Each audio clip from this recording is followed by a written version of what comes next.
Hello and welcome back to the Share Shot Wrestling Podcast. I'm Steve O'Mac. I'm here from Moonlight Studios to talk about WWE SmackDown with Deano D-Truth. What is crack-a-lacking, Steve-O?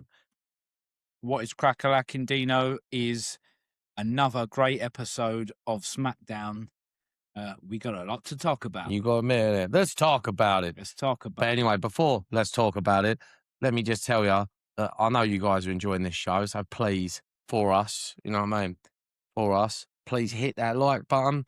Please subscribe. And if you haven't got time to watch this on video, and you know, you casually going around the office, I don't know what you do, you're at the gym, you know, you want to listen to this on our audio format. It is available on audio format on Apple Music, Amazon, and Spotify. But anyway, Steve-O, let's get fucking going with the show, baby. Right, as I said, mate, another absolute cracker of a SmackDown.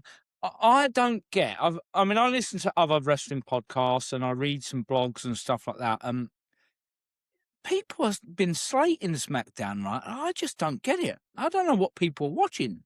I think it's by far the better show. But I'm going to say, to interrupt you here, I just think it's the fucking people now, because I think a lot of people are like, not everyone, but a lot of people are fucking drips now, and it's like, you know, people still slag off AEW and say how terrible it is. I think there's like much we say, I don't want to shit all over Raw, but Raw's been very predominantly the social media, the celebrities. It's not for the sicko fans. I just feel like SmackDown is more real, and I've said this what going on the last couple of weeks. Issue with old school boys, you can tell with, you know, Netflix TCO haven't got a lot of run over this. It's Michael PSA's, it's Bruce Pritchard, the old boys that are doing this and writing the show for us sicko fans. And I honestly feel like, yeah, that like the people hate it because people are just fucking idiots now. They haven't got the attention span for the long storytelling. It's a dying breed. It's a dying breed. That's all I'm saying. Because it's a longer show, and I feel like it's a bit more of an in-depth show. You could be right, mate. You know, that could be the reason why. But look, I hate to be cynical. It's the one that I look forward to more every week. Out of the two for WWE, definitely. I mean, look, it starts off, opening match of SmackDown is a world title match, or sorry, a WWE title match. That was fucking mad that they started off with that. Cody, Rhodes and Gunther. They didn't even have it as the main event.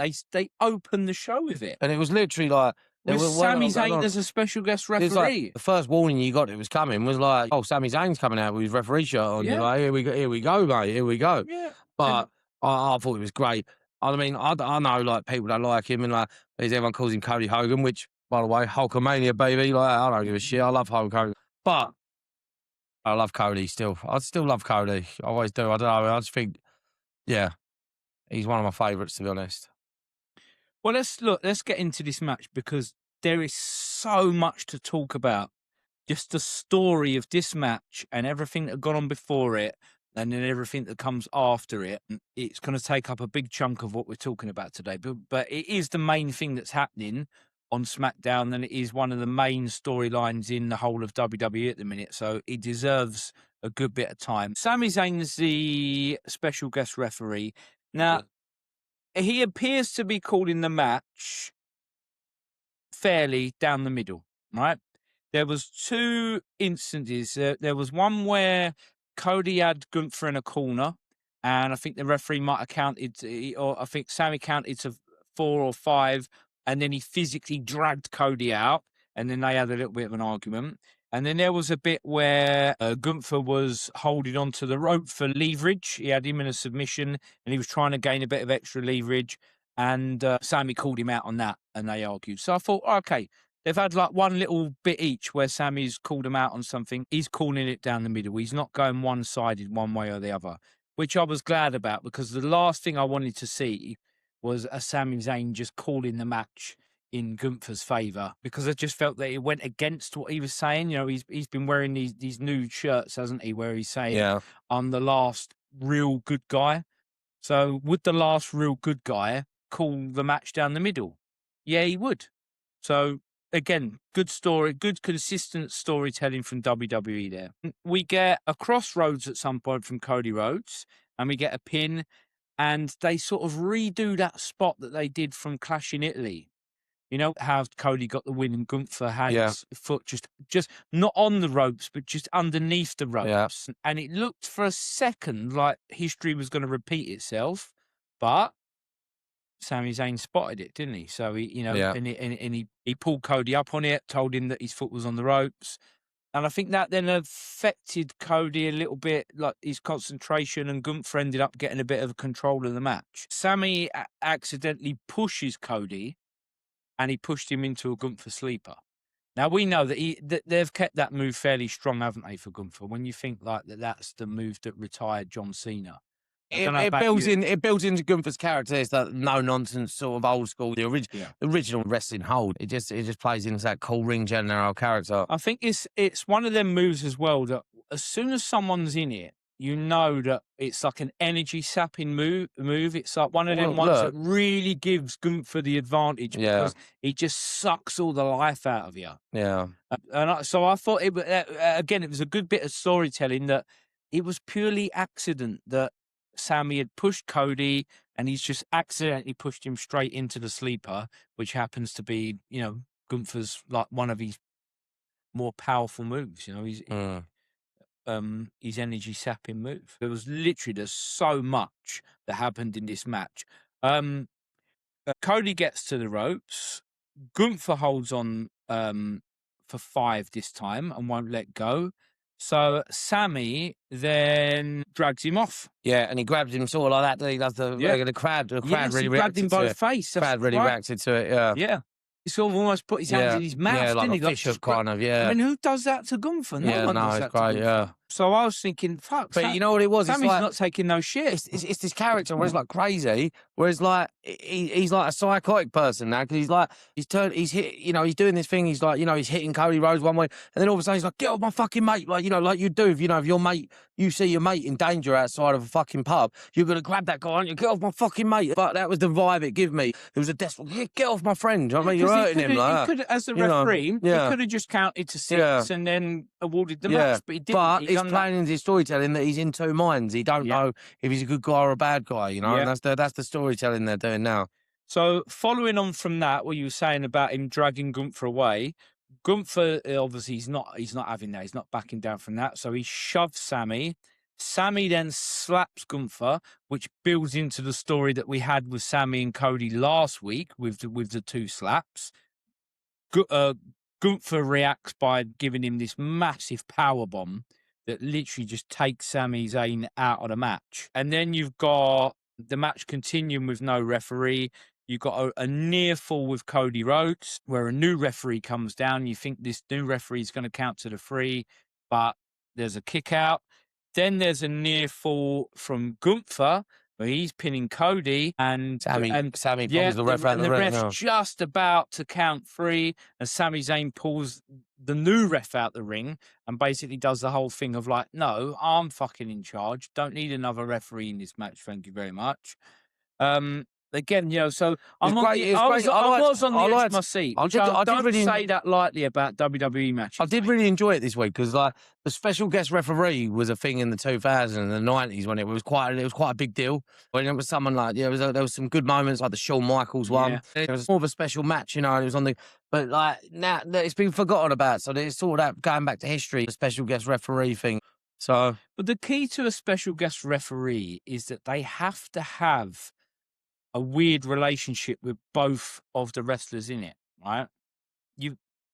Well, unless you're telling a clear story of a way that like someone that shouldn't be winning the match can cheat to win the match by having a referee. Yeah, which I did. 9 times out of 10, if you have a special referee that's going to call it down the middle, they've got some kind of history with both competitors, and that's exactly what we had here.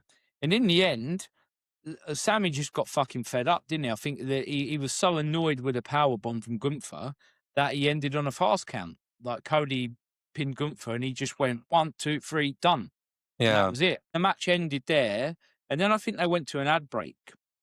Now, I'm going to be honest, because I know the way that WWE normally works. Goes to an ad break, I get up, I pop the kettle on. I think I've got 3 minutes here, and even when I come back, I've probably got another 5 or 6 minutes because someone's making their way down to the ring, or there's an advert or something like that, and I'm thinking I've got plenty of time. I come back in and I've got to rewind it because they're backstage and everyone's going at each other. Everyone's arguing. Nick Aldis is fucking shouting at everyone. Gunther's shouting. Cody's shouting. Sami's shouting. And I'm like, shit, what's just happened here? I've had to skip back and rewatch it. I can't remember the last time I've done that with any episode of WWE that I actually thought, oh, I've missed something here. Yeah. So you've got Nick Aldis is going mad at Sami for the fast count, because Gunther's been having a dig at him, hasn't he, for weeks and weeks about like, this is your fault, Aldis. You know, you brought me over to SmackDown, you screwed me. I'm going to get the lawyers involved. That real sort of shit house heel move that you've spoken which about I like, but you didn't like so much. I didn't like it so much. I thought it was a bit Weasley, but I can see where it plays into the story. Yeah, but he's playing that stage. That's the point. It is Weasley, and that's what makes you hate him more as a heel, because you think, why the fuck does this guy need to be Weasley? He could kick the fuck out of 90% of the guys in the world. You know, he's a big monster. It's just that's the whole point of it. Yeah. So, you know, Aldis blames Sami first of all. Then he blames Gunther and says, no, you brought all this on yourself. They're all arguing. Cody just loses his shit. He's just had enough. Cody just storms out. I'm not having this. He storms back to the ring. Right. And you're thinking, what's going on with Cody? In the meantime, I think Gunther has grabbed Sami and he's like lobbed him into a wall. And then Cody grabs a mic and he orders that the match be restarted. He does this pure babyface move, doesn't he?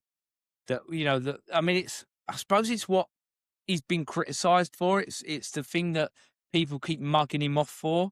But you quite like him for it. You quite like the fact that he sticks to his guns and that he won't be.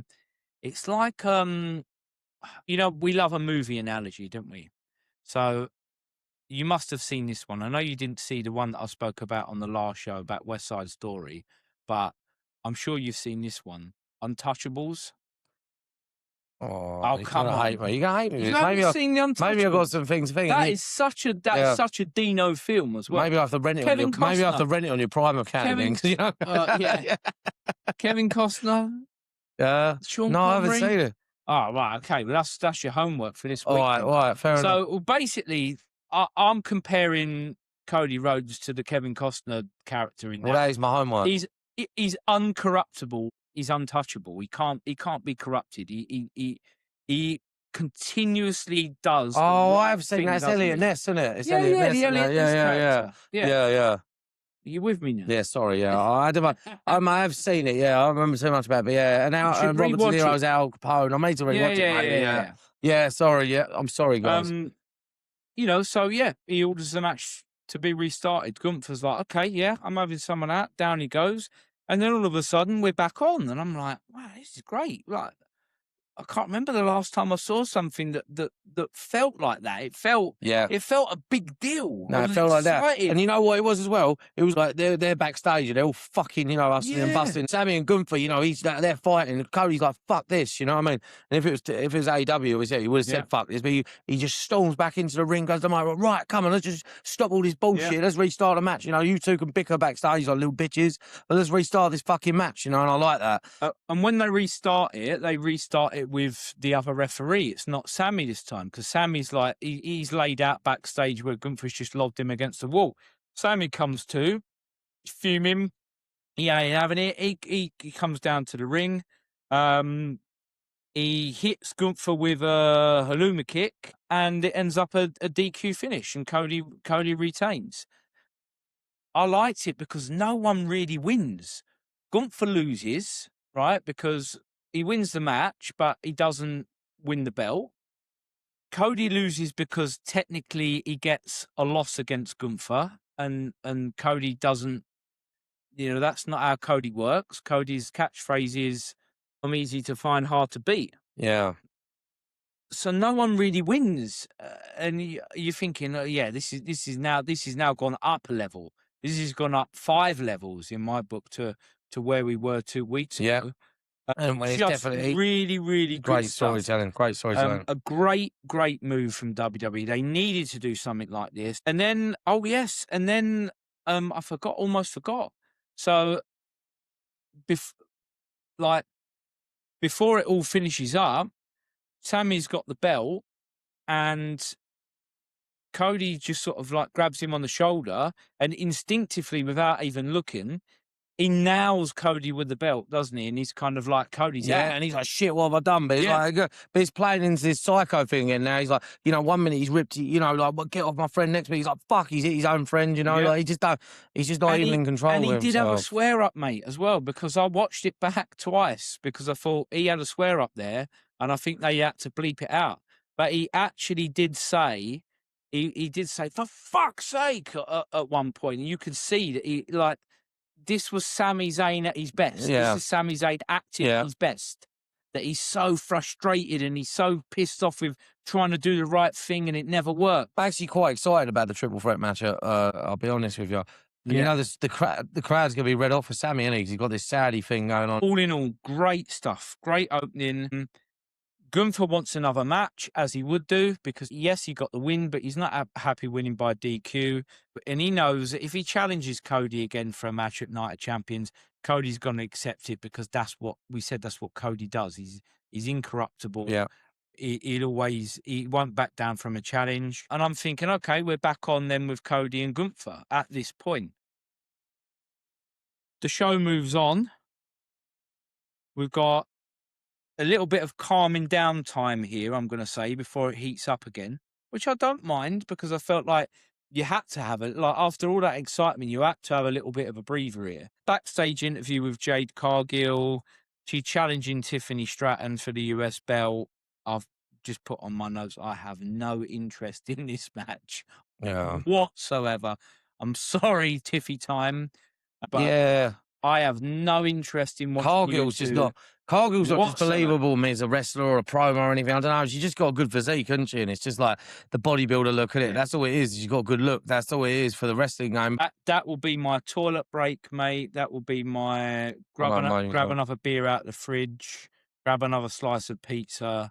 That's when I'm doing that, when that match is. Yeah, I'm sorry, I'll be there with you, brother. Sorry, there's no story to this match. And I just, not bothered. Jacob speaks with Solo again, second week running that he's appeared on SmackDown. Solo immediately says to him, you're here to try and get me to go back to the bloodline again. Roman sent his dog again to come and get me. But Jacob says, no, I'm not here for that. I'm here to make sure that no one gets involved in the Jey Uso match. There's a lot going on, isn't there? There's a lot, and I don't know. I feel like I'm watching fucking Inception or something with this bloodline MFT storyline, because every week I keep thinking I'm getting figured out. There's some shit going on. Do you know what I mean? And I know we're gonna get to the bottom of it. I keep thinking, like, what is it? Roddy Piper says every time I have the answer. Every time you think you have the answers, I change the questions. It's the same thing, classic Roddy. But it's like, what is actually going on with this? And and we'll get to it later. And then his own NFT partner said, well, hang on a minute now. You've got so much shit going on. We don't want no part of this shit. Yeah. You stay out about why, Talatonga. Well, that follows on. So, Jacob basically just finishes their conversation by saying to him, he said, look, keeping it 100, he said, you're making the wrong decision about this coming back to the bloodline thing. And he says to Solo, you're running out of time. To which Solo's like, well, what's that supposed to mean? And like you said, his own guys, his MFT, My Family Tree, or because you know what, I had to look it up because I actually didn't even know what it stood for. No, I looked it up before in the past, and I got two explanations. Bloodline, right? Was it My Family Tree, MFT, My Family Tree, or apparently there is a group of people that are saying that it actually stands for motherfucking Tongans. Well, maybe. I don't know. But that was the two explanations that I got when I Googled it. All I know is I call them the Bloodline B team, you know what I mean? Because I don't realise there's a lot. Well, because the other two are Tongans. Solo's Samoan and the other two are Tongans. But, but as you were saying... I think they need to break... There's too much shit going on with the Samoans, and they need to break away because, like I said, you've got... What's he called? The big guy, Talatonga. I didn't know that his name's Tala because I think he's taller. Yeah, so it's like he's Haku's boy, and Haku's the fucking badass in wrestling. He's got his own shit going on. He's got his own image, and does he really need to be part of this bloodline thing? So I like that they done that, and he's going to get him away from that because they don't need to be a part of it. As much as like you know, because Haku and Rikishi and that were tag partners back in the day. And he was like, you know, it makes sense that they do something like that because they were like a family. They're not really families. It's like, well, you know, you've got your fucking family, I've got mine, but they've got their own interesting shit going on that they don't need to be part of that shit. You know what I mean? They should go off and do their own thing, which I'm glad about because I mean, the tag team was good, but the big guy, Talatonga, I mean, he was called Piccolo, wasn't he? Before in New Japan, I believe. I think Piccolo. it's Hikuleo. I think it begins with H. But yeah. But yeah, I'm excited to see what he's going to do. I mean, look, he just looks like a monster, doesn't he? I feel like they need to see how he develops. Did you see in his tag match as well? The broadcast team, mate, were just selling it, weren't they? They were selling it strong, weren't they? He's a monster. I did say that's why I was really surprised. And they even said that. Sorry to interrupt. Yeah. They even said that even like Priest's a big guy, but compared to like he looks like a small guy. I was really surprised, wasn't I, when Siobhan Evans won that 4-way because I thought that the better story would have been for Talatonga to have won that 4-way, and then it would be Talatonga versus Jey Uso on that show, right? Which for me would have tied in much better. Would have made sense with Solo and Jacob back then. Yeah. But anyway, you know so there's a tag team match: MFTs versus Damian Priest and R-Truth. The MFTs tell Solo that they don't want him out there. Like you said, you've got too much shit going on. We've got to focus on our own shit. You're distracted. We don't want you out there. Solo doesn't listen to them. He comes down.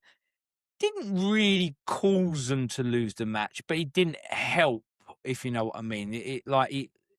What he tried to do helping them didn't really work, and they ended up getting beat by Priest and R-Truth, and they walked away and just left him, didn't they? My final note on that was I can see Solo joining the Bloodline. I think he goes over and that it makes sense as well, like you said, because you've got these two fucking legit badass Haku's boys. They've got their own wrestling dynasty and they're fucking legit badass, big, tough geezers. You've got their own shit going on. They could be a really interesting tag team. You could go off and have a singles run, but they don't need this Bloodline. There's enough going on. You've got Jacob, you've got Solo, you've got Rhodes. They don't need, they're going to get lost in the shuffle and they don't need to. But Solo going back to the Bloodline makes a lot of sense. Yeah. But we'll see. I can see it happening. Yeah. I can see it happening. And I mean, you know, it would make that group. It would make that group really powerful. Yeah, you look because because before Jacob come into it, like you know, Solo was Roman's like enforcer character, the fucking Arn Anderson, like Arn Anderson was the enforcer, you know. Yeah. Oh, I mean, like that for the Four Horsemen. See, you know, he was the enforcer, and then Jacob was Solo's enforcer in the other bloodline when he done the second bloodline. So now you've got the two. You've got two big enforcing characters. You know, like fuck me, I don't care what odds are going to get stacked against them. Who's beating them? I had this thought that perhaps by bringing Solo into that group of 5, they could go on this quest again of like collecting all the belts. Yeah. Roman could be one champion. Jey potentially could be another champion. Jacob, I mean, put it this way, he'd only need to go after Penta and he could be IC champion. And you could actually maybe team up Jimmy with Solo. Bearing in mind that they are brothers. So why not? You know, they could be a tag team together. And you don't have to have the Usos as bringing the tag team belts into the Bloodline. You have that as Solo and Jimmy. What a fucking solid staple that would be, though. It's like, you know, Evolution back in the day. Yeah, Samoan Evolution. Orton as the IC champ. Yeah. Batista and Flair, tag team titles, Triple H, the main champ. Yeah. You know, all the belts. On that Raw brand, together, on that brand. It does feel like we've seen it before, but I still feel like that might be where it's now going. Who knows? Because I mean, we still can't make our mind up on Jey Uso, can we? We're going to come to him in a bit. So following on from that match, then we come back to the ongoing story of the night, which is Sami Zayn. Sami Zayn and Aldis are arguing again backstage about who is to blame for that title match ending in a DQ finish. And Sami said this really great line, right? And again, this is Sami Zayn at his absolute best. This is the Sami Zayn, Dino, that I've been pitching for the last 2 weeks to say that I can see him winning the belt and going on a short title. Especially, I'm starting to think it too, especially because what I said earlier about the Saudi crowd absolutely being in love with Sami. He's like a bit of a hero to him. He come out before with the with the Saudi gear on. It'd make a lot of sense. It'd make a lot of sense. Sami said, I didn't ask for any of this. I didn't ask to be in the middle of any of this, but I'm here now and I'm not going away that easy. And as soon as he said that, I wrote down, I smell a triple threat at Night of Champions in Saudi, Sami to win WWE Championship, right? That was my note. That was my note following on from that speech. And then we learn later on that, yeah, that match is made. It's now triple threat. I'm looking forward to it. I'm looking forward to it. Triple threat of these three guys. They've all got history with each other now. That it's gonna. This should be a match that cannot fail to deliver for me. If WWE somehow managed to fuck this up and have this as a boring match like the ones that we saw in Clash in Italy, then someone does need to be sacked, right? Someone has to. I think a big name in creative, whether that's fucking Trips himself or someone else, but a big name, right? Their head goes on the chopping block. If because this now, strong words, Steve, but I don't disagree with you. It should be foolproof now. This triple threat, you should not be able to fail to deliver. It's had such a brilliant build. Just go out and have a banger of a match, and let it be a match that people are watching again in 10 years' time. Right? Like we go back and watch matches. I don't go back and watch many matches that happened in the last 10 years. And there's a fucking good reason for that, because most of them is shit. All the matches that I go back and watch on Netflix. Early 2000s. Yeah, or even maybe 2010 and sort of prior to that, and ones in the 90s.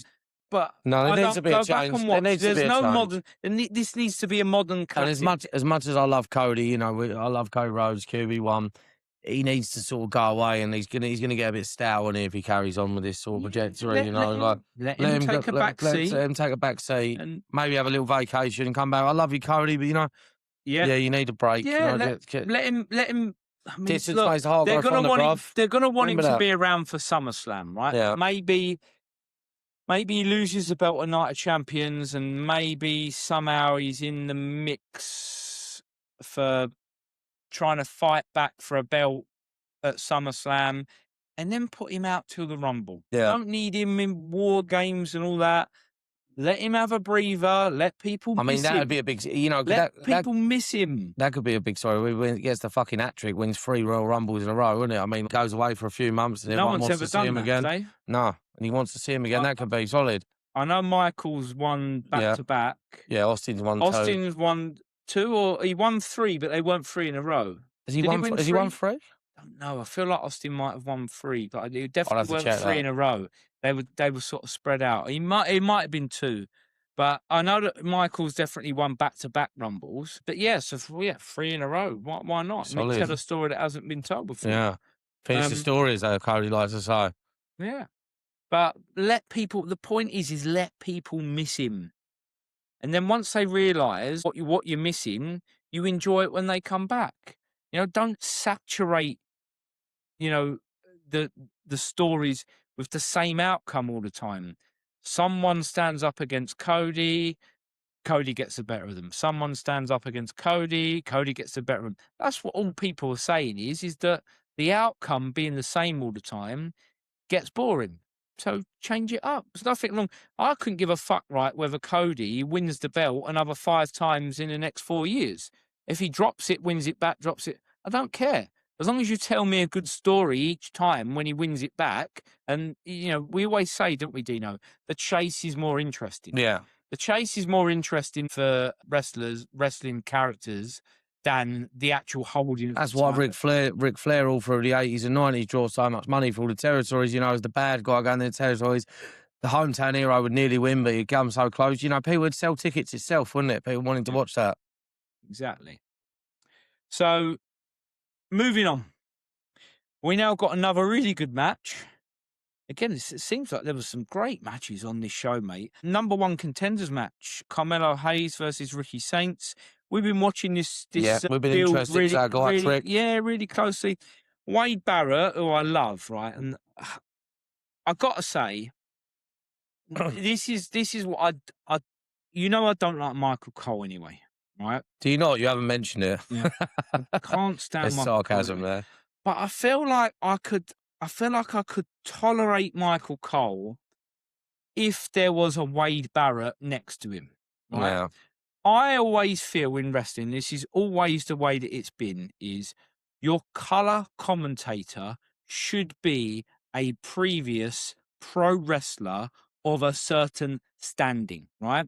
Not someone that just fucking trained a little bit in your developmental and didn't make it, but he happened to look the part, so we stick him in a seat Yeah. and give him a It's mic. like the spot. It's Jerry like, the King, right? yeah.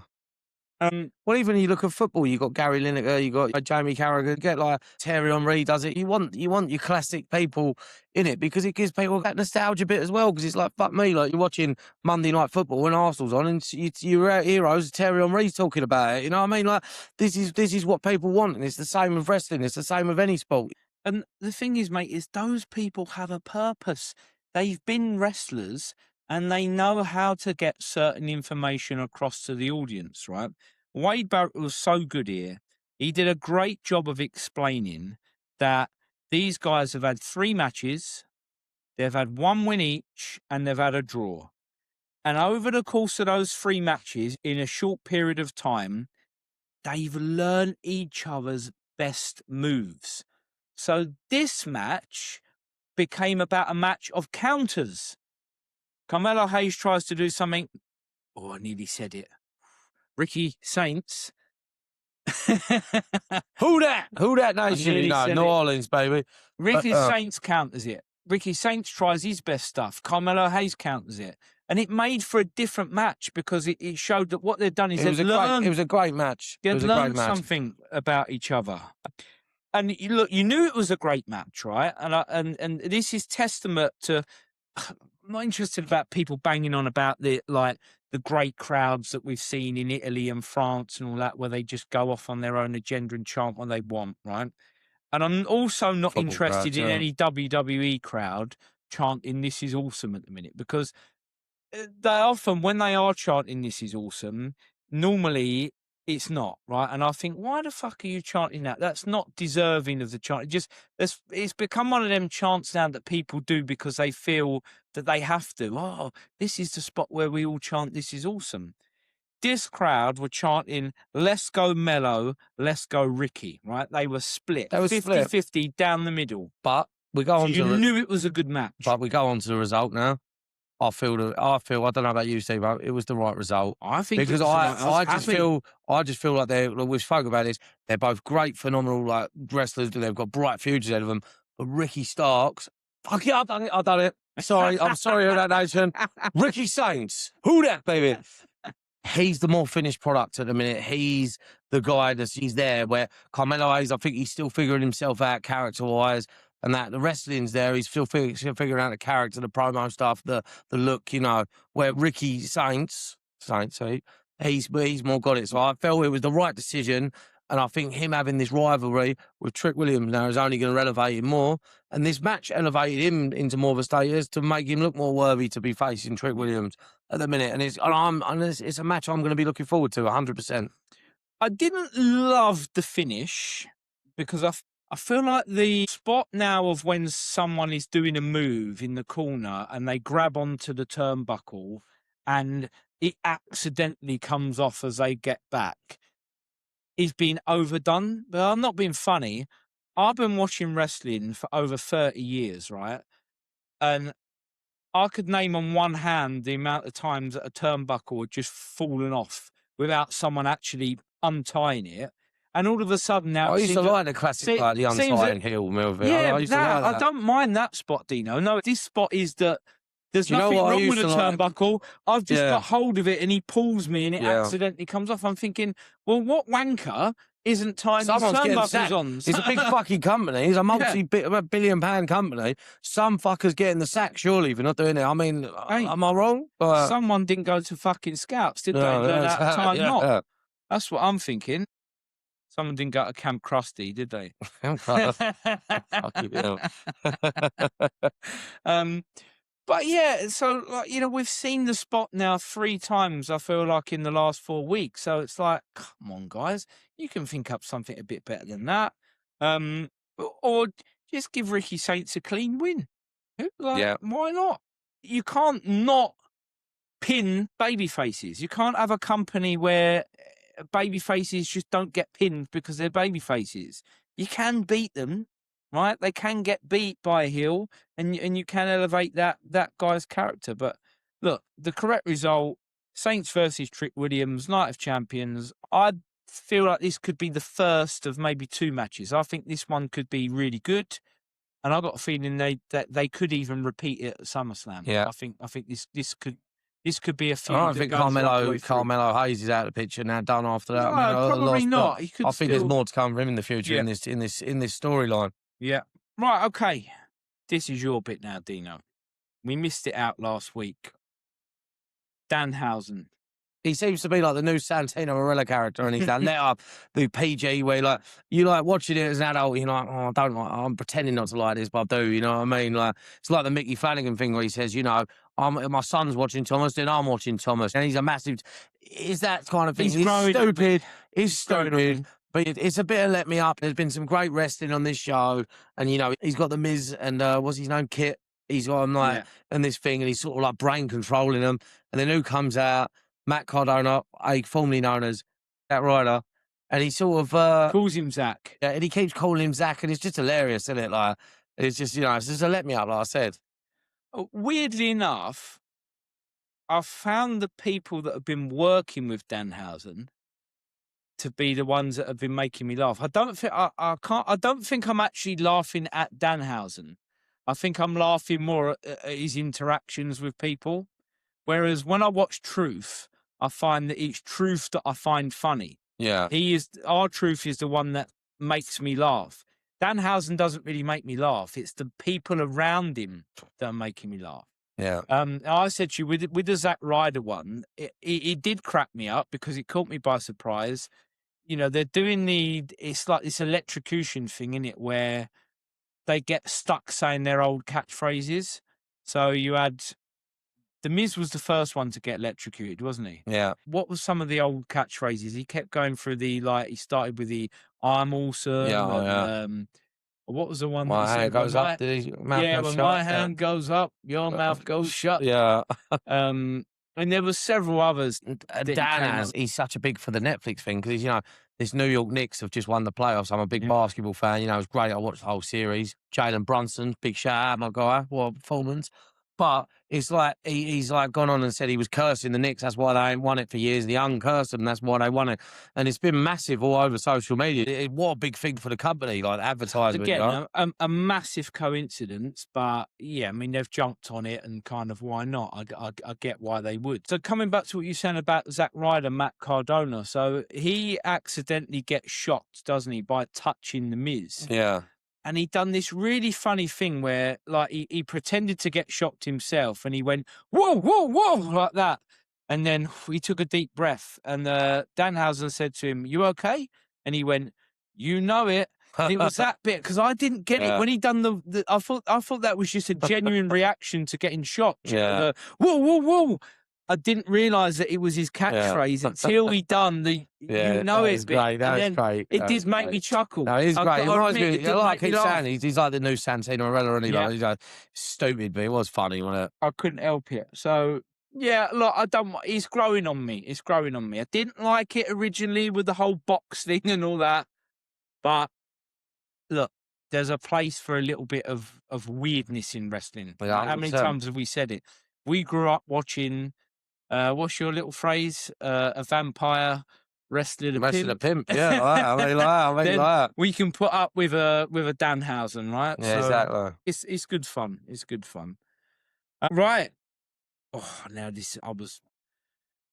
I've got to say I was shitting my pants a little bit this next bit, Dino, because I made a bet. You was, and I was concerned for you. I mean, I think me and you both suit a beard. I mean, you got a bigger beard than me, but I know I look shit without a beard. I've never seen you without a beard. I was worried. I don't think my wife. I know your wife was worried, wasn't she? She wasn't happy with the thought of me having to shave it off. But I said, look, I made the bet. I can't back down on it. I said, if Carmelo Hayes beats Jey Uso and gets through to the final of the King of the Ring, I will shave off my beard, right? And I thought, well, I'll put it out there now. I can't back down, right?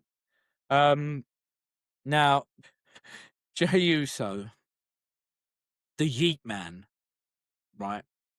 He comes out, he does his normal entrance, he does the Yeet, right? They then skip to an advert.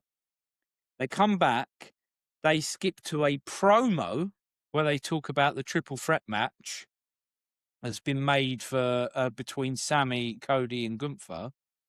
And then they go back to Jey Uso, and his music is still playing, right? And people are still yeeting.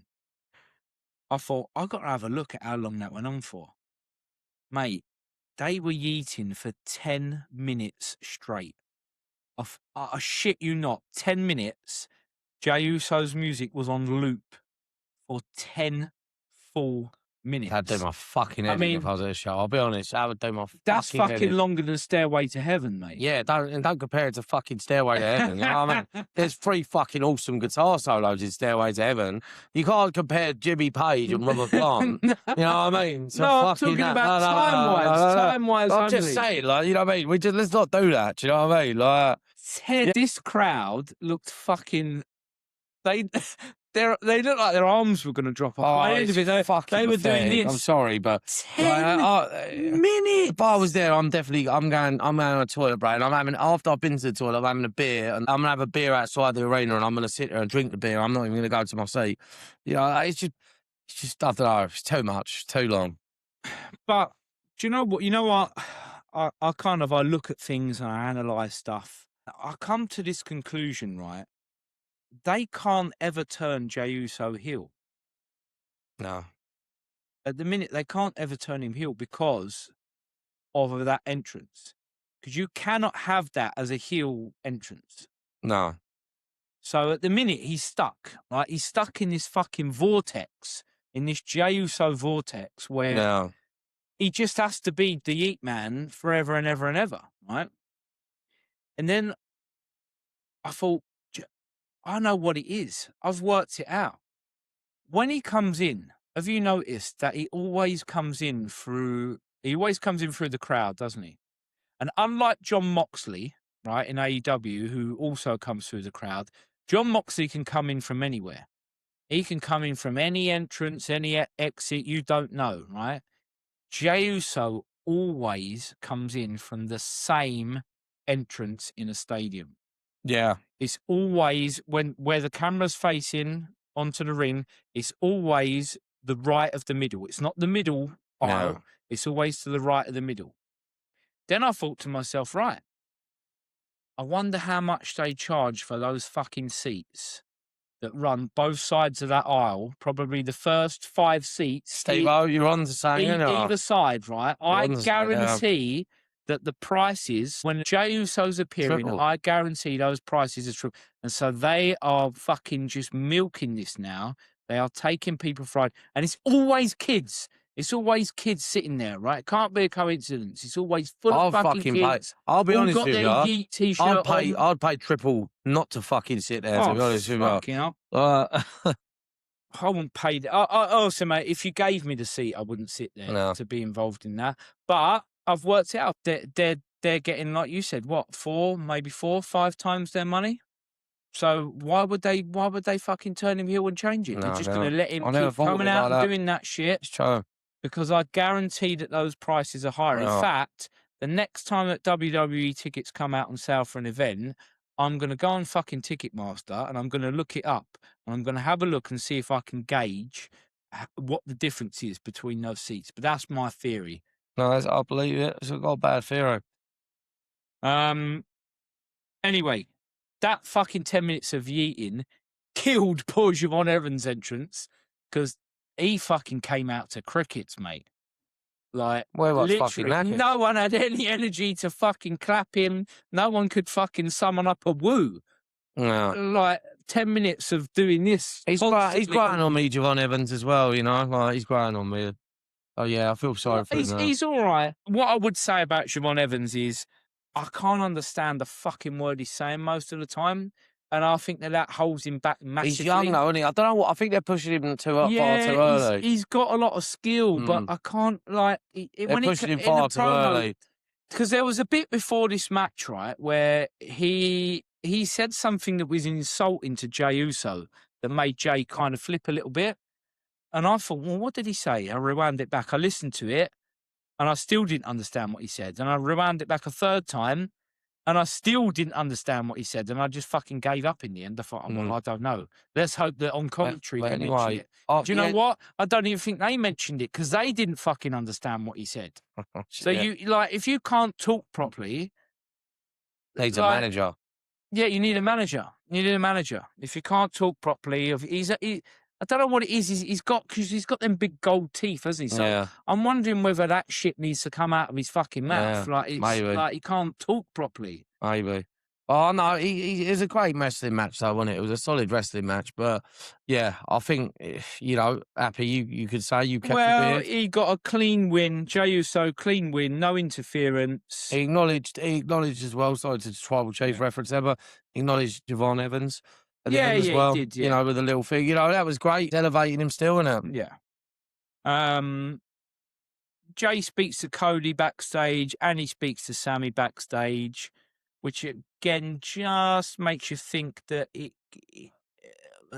obviously didn't speak to Gunther, but we know that he's got history with Gunther. Yes, he did beat him once, but Gunther then smashed him to shit the second time round. Can I just say I love what Cody Rhodes said as well, where it's like the cool ways, you know, I'm not hard to find. Yeah. You know what I mean? It's just him playing that. Easy to find, hard to beat. I love it.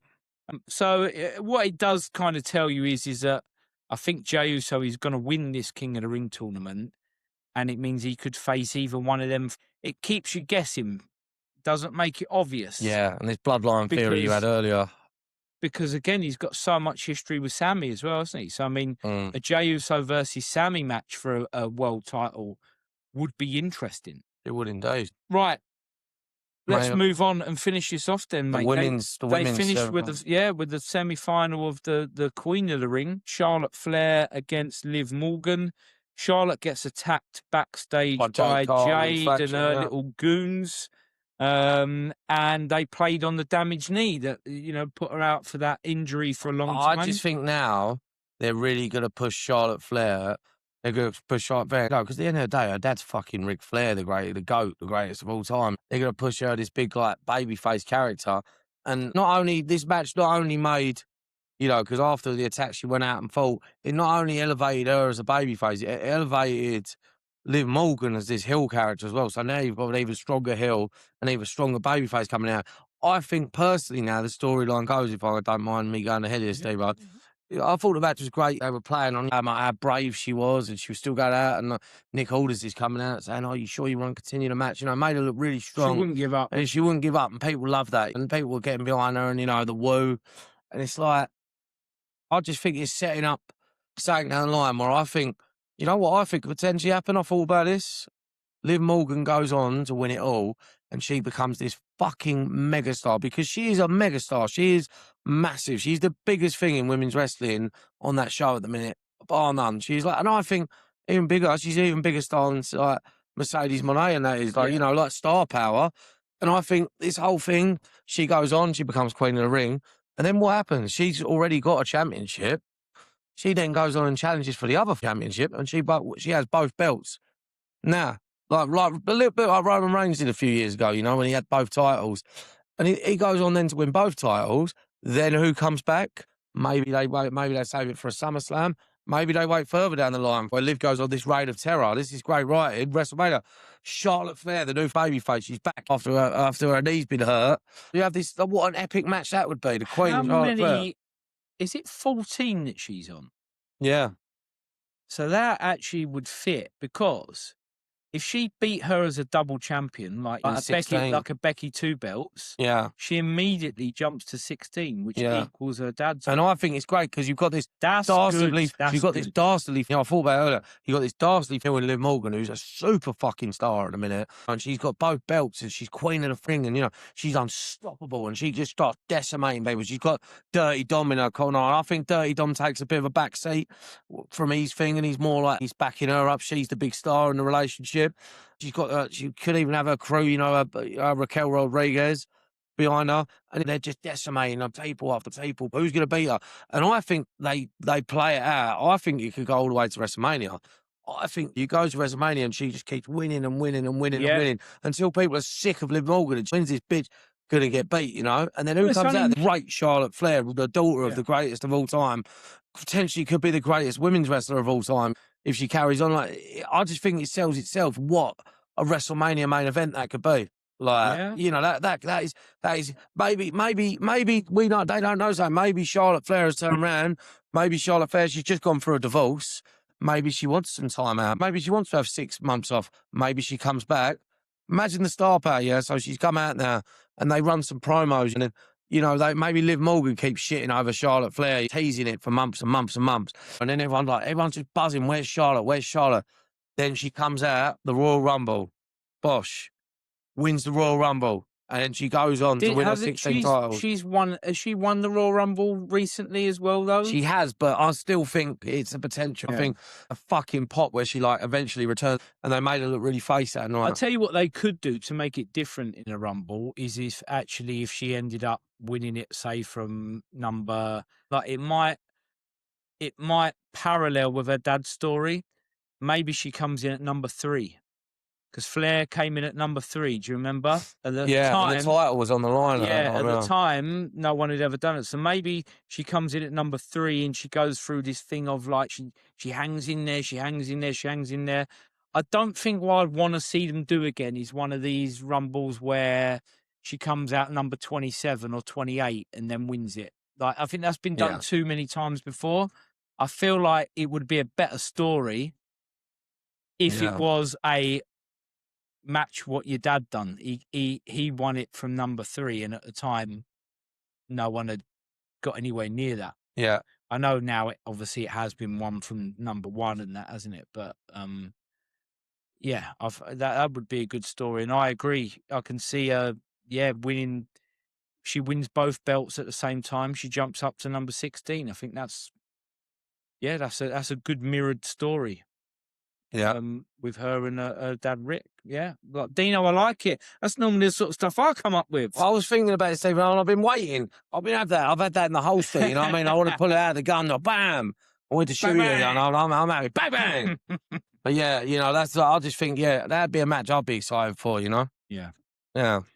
Right, okay. We've spoken a lot about this episode. So to finish it off, let's just go with some predictions. Well, actually, let's go with a solid predictions for the winners of the King and Queen of the Ring. Now that we know what the finals are, and the winner of the Triple Threat, right? So we've got Oba versus Jey Uso.